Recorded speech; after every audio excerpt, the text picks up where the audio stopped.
नमस्कार विद्यार्थी मित्रांनो, आजचा जो आपला व्हिडिओ आहे हा व्हिडिओ नेमका विद्यार्थ्यांनी अभ्यास कसा करावा या संदर्भामध्ये आहे। अभ्यासाला सुरुवात करत असताना एक मनाला खुणगाट बांधा, अशी खुणगाट बांधा की तुम्ही डायरेक्ट मनाला सांगून टाका, जब तक मिलेगा नहीं तब तक छोडेंगे नहीं। अशी खुणगाट बांधल्यानंतर मग बघू की कसा अभ्यास नाही होणार। तर आजचा जो व्हिडिओ आहे हा व्हिडिओ फक्त आणि फक्त विद्यार्थ्यांसाठीच आहे। हा जो व्हिडिओ आहे हा व्हिडिओ फक्त कॉम्पिटिटिव्ह एग्जाम देणारे जे विद्यार्थी आहे त्या विद्यार्थ्यांसाठीच आहे का? नाही, जे विद्यार्थी शालेय जीवनामध्ये अभ्यास करत आहेत त्या विद्यार्थ्यांसाठी सुद्धा हा व्हिडिओ आहे। व्हिडिओचा जो सार आहे तो मुळात सारच तो आहे की नेमका अभ्यास कसा करावा। हे बघा विद्यार्थी मित्रांनो, आपण कोणत्याही प्रकारची कॉम्पिटिटिव्ह एग्जामची तयारी करत असताना मग ते पोलीस भरती असो, MPSC असो, UPSC असो किंवा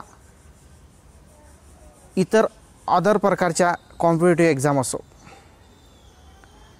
आपल्याला अभ्यास हा चांगल्या प्रकारे करावाच लागतो। आता बरेच विद्यार्थी म्हणतात की अभ्यास करण्यामध्ये मन नाही लागत, अभ्यास करण्यामध्ये चित्त नाही लागत।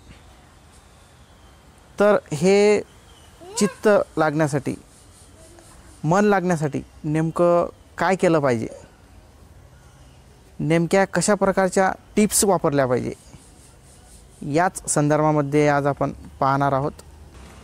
अभ्यास करत असताना तुम्ही जेही पुस्तक हातामध्ये घ्याल त्या पुस्तकाला अजिबात घाबरू नका, अजिबात त्या पुस्तकाला घाबरायचं नाही। भले ते पुस्तक कितीही जाड असो, कितीही मोठं असो, एवढं असूनही तुम्हाला जर त्या पुस्तकाविषयी भीती वाटत असेल तर एखाद्या महापुरुषाला आठवा। आपल्या महाराष्ट्रात तसेच भारतामध्ये तसेच या जगामध्ये अनेक महापुरुष होऊन गेले। तर या महापुरुषांपैकी एका तुमचा जोही कोणी महापुरुष आदर्श असेल त्या महापुरुषाला आठवा। उदाहरणार्थ डॉक्टर बाबासाहेब आंबेडकर यांच्याबद्दल जर सांगायचं झाल्यास, यांची जी रूम होती अभ्यास करण्याची, ते रूम सर्व पुस्तकांनीच भरलेली होती। तर बघा, एवढे मोठे पुस्तक, अख्खी रूम भरलेली, तर ते कशा प्रकारे अभ्यास करत असतील। असे विचार तुम्ही अभ्यास करत असताना आपल्या मनामध्ये आणा आणि मगच अभ्यासाला सुरुवात करा। अभ्यास करत असताना उदाहरणार्थ एखादी तुम्ही पाठ घेताय किंवा त्या पाठामधला एखादी सारांश घेताय, तर ते वाचन करत असताना सुरुवातीला सर्व तो सारांश वाचून काढा। सारांश किंवा तो धडा किंवा तो पाठ वाचून झाल्यानंतर लगेच त्याच क्षणी त्याच्यावरती प्रश्न उत्तर बनवा। प्रश्न उत्तर बनवल्यानंतर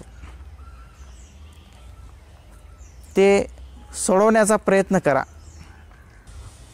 तसेच अभ्यास करत असताना मित्रांनो, तुमची जी झोप आहे ती झोप कमीत कमी 8 तास झालेली असायला हवी।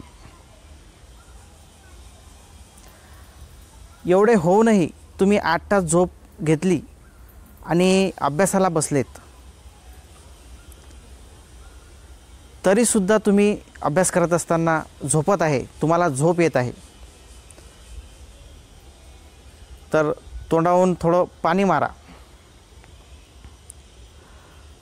तोंडावरून थोडं पाणी मारल्यानंतरही झोप येत असेल तर थोडा चहा घ्या. चहा घेतल्यानंतरही अभ्यास करताना झोप येत असेल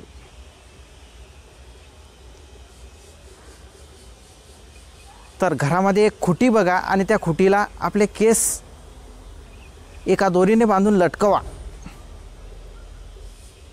असं केल्याशिवाय अभ्यास होणार नाही. असं केल्याशिवाय तुमचं जे ध्येय आहे ते पूर्ण होणार नाही. असं केल्याशिवाय तुमच्या आईवडिलांनी जे तुमच्याप्रती स्वप्न बघितले आहे ते स्वप्न पूर्ण होणार नाही.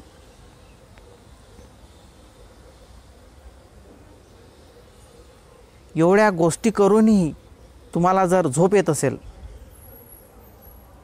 तर आपली परिस्थिती आठवा. आपले भूतकाळातले दिवस आठवा. आपल्या आईवडिलांनी भूतकाळामध्ये किती यातना सहन केल्या, किती कष्ट केले, या गोष्टी आठवा. मग बघू तुम्हाला कशी झोप येते. तर अभ्यास करत असताना अधूनमधून पाणी पीत चला. पाणी पिल्याने आपली जे ऑक्सिजन लेवल आहे ती वाढत चालते आणि आपलं जे कॉन्सन्ट्रेशन आहे, आपली जी एकाग्रता आहे ती एकाग्रता स्थिर राहण्यासाठी मदत होत असते. तसेच अभ्यास करत असताना 16 घंटे किंवा 18 घंटे किंवा 20-20 घंटे एवढा अभ्यास करण्याची कोणत्याच प्रकारची गरज नाही आणि एवढा अभ्यास होतही नाही.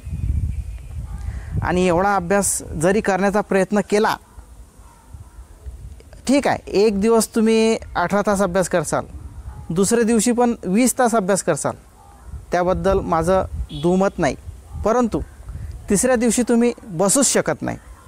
जे महापुरुष होऊन गेलेत की त्यांनी 18-18 तास, 20-20 तास, 22-22 तास अभ्यास केला, त्यांची तुलना आपण नाही करू शकत. ते जे लोक होऊन गेले त्यांना आपण महापुरुष म्हणतो, आपण तसं नाही होऊ शकत.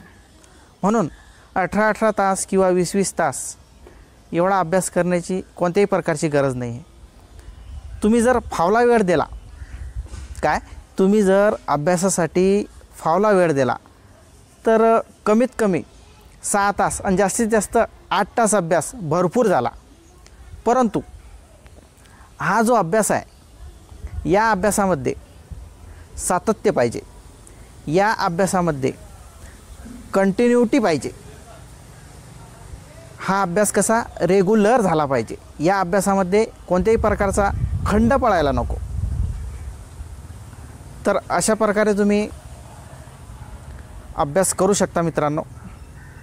आणि आपलं जे ध्येय आहे, आपलं जे एम आहे, आपले जे स्वप्न आहे, हे स्वप्न पूर्ण करू शकता.